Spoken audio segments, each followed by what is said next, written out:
All right, hey, what's up? What's up? This is Evil Alucard 13 for heroes and villains of literature. Uh, this video isn't going to be based on a book, but the character is based on a character from a book, and that character is Dexter Morgan from Dexter New Blood. Now, I've never made review before for a TV show, but I'm a huge fan of Dexter, and I feel like I need to make these videos because I have a pretty good idea of what's going on. Now, in my off time, I like to study serial killers, you know what I mean? And I have gone through dozens upon dozens of stories about serial killers. Like, I listen to on Spotify serial killers podcast, and they go through just every serial killer known to man. So I think I'm pretty well versed on the subject of serial killers, which is why I feel like making this video is gonna work out ultimately. So it's going to be a review / prediction. So here we go. Episode 2, Dexter New Blood, A Storm of Fuck. Starts off with Dexter and Harrison having awkward conversation at the dinner table. Harrison's telling Dexter the events leading up. Stacy, how do we look in the back of the house?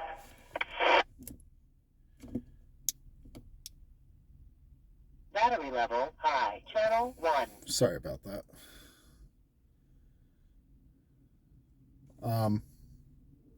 Anyway.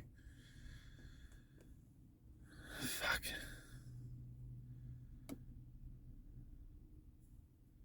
Where was I? Anyway, yeah, Harrison. He was telling Dexter about the events leading up to him showing up in Iron Lake looking for Dexter Morgan. So, this conversation is important because I believe this entire episode is going to end up being the key episode that people look back on when all is said and done as the episode that gave you the most evidence of what would ultimately happen. So, Harrison tells Dexter that he was living in Argentina with Hannah until she died from cancer. Then he was shipped by a social worker to Miami and bounced around a few foster homes before ultimately beginning his search for Dexter himself. I think this story Harrison is telling Dexter is sort of a half-truth, because we know for a fact that Aster and Cody are still alive. Cody may still be living with his grandparents. Unless they're dead, then he's living with his sister. At this point, they're both older than Harrison, so I would put Cody around... Let's see, Harrison is 15. I would put Cody around 20, 21. Aster... 23 to 25, roughly. So either they're living their own lives separately or they're still together, but very close. Scarred. Do you know which tarp these toys are under on the patio? Scarred, obviously, from They were under. scarred, obviously, from the murder of their mother, the death of Deborah and Dexter, and the disappearance of Harrison. They're probably pretty screwed up at this point, but they're there. Next of kin for Harrison. You know, obvious place for social services to obviously send Harrison. But instead he bounces around foster homes. Right. And Hannah dying from cancer? That's a possibility, but she was a poisoner. Harrison's father is also a serial killer, and he witnessed his mother being brutally murdered by the Trinity Killer. So there's also another possibility that he could possibly have killed Hannah himself. upon learning that she knew Dexter was still alive. So he's telling Dexter this story, and then, he has this little teenage moment where I'll think about staying kind of deal. Dexter goes outside to begin his routine for the day. And then he notices the blood that was from Matt, his first kill after 10 years. He starts cleaning that up, and then the police show up. But him finding the blood is also important because it shows that Dexter is getting sloppy. Because if you remember in the original series, Dexter was a stickler about blood, like about cleaning up after himself, making sure everything was perfect. And he's made multiple mistakes already in the first 2 episodes of New Blood, which shows he's getting sloppy after his cooldown period. Cooldown periods are very common in serial killers. When they go active again after their cooldown is usually when they get caught. Battery level. Harrison's presence is also a foreshadowing. For the simple fact that it's going to be harder for Dexter to hide his past with his biological son around telling different stories than what he's telling people. If you know anything about serial killers, quite a few of them were caught not by their own hand, but because of a family member. So the most famous one I could think of is what's his name? Lonnie Franklin, the groom sleeper, serial killer in LA who preyed primarily on like crackheads and prostitutes and stuff. He took pictures of them, killed them, and stuff like that, dumped them. Got away with it for decades.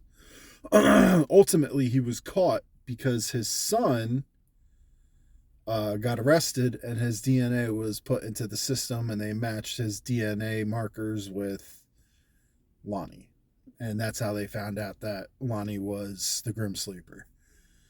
So I'm thinking something that's similar like that is what's going to happen in Dexter New Blood. And here's why. So when they begin the search, they end up, the chief of police, who's also Dexter's girlfriend, ends up meeting Harrison. And they tell her a story about him living with his mother. She died, and then he came to find Dexter. But later on in the episode, Harrison goes on a search with Dexter's girlfriend's daughter and tells her a different story, that he was living with his stepmother after his mother was killed. Yeah.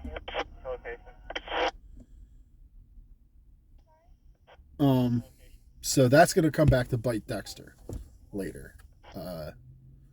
And I think that's going to eventually lead to him being captured. Also, at the end of the episode, you find out that he buried the body under his fire pit where the entire search party is headquartered. Now, if they bring in cadaver dogs, it's over. They'll figure it out very quickly. Dexter's normal dumping techniques aren't viable, but he made a bad decision. So other things go on in the episode that foreshadow this being the season where Dexter gets caught. So everyone by now has noticed that Harry is no longer Dexter's passenger. It's Deborah. And those same people may have noticed that Deborah is not acting like Deborah. Even though we know she's a part of Dexter's mind, Deborah is still not acting like Deborah, because Harry acted like Harry. Brian, for the most part, acted like Brian. But Deborah is acting a lot unhinged as this situation progresses. Because in the first episode, Deb was calm and encouraging and loving. In this episode, she's essentially haunting Dexter violently. This isn't so much about Deb as the fact that it's showing signs that Dexter's mind is fracturing. It's breaking. He's like a shark. He got taste for blood again, and he needs more. He's going to need more. And it's eventually what's going to get him caught by either his son or his girlfriend or somebody. But that's my prediction so far, is that, Harrison is probably definitely going to be the factor that gets Dexter caught. But Dexter is for sure going to be caught. Now, what the eventual ending, the result of that is going to be, I don't know. I don't know if the last episode, final scene is going to be him getting a lethal injection, and then, you'll see some special guests like Joey Quinn, Batista, whoever, or if they're just going to be shades, like fragments of his imagination, like Harry, Deb, and Brian, people he's killed, whatever, showing up. But the main thing is, it's looking like Dexter's going to get caught this season. He's not going to get away with it this time. And his son is going to be the key factor in that. So, tell me what you think about my theory. If I glossed over some things, I could come and touch back on it. But I think it's a pretty solid theory. We'll see as the season progresses. It's only 8 episodes, and we're about to be on episode 3, so we're almost halfway through. So it's going to be interesting to see where it goes from here, but it's definitely not over. And this dude, Matt, is definitely not Dexter's last kill. Thanks for watching.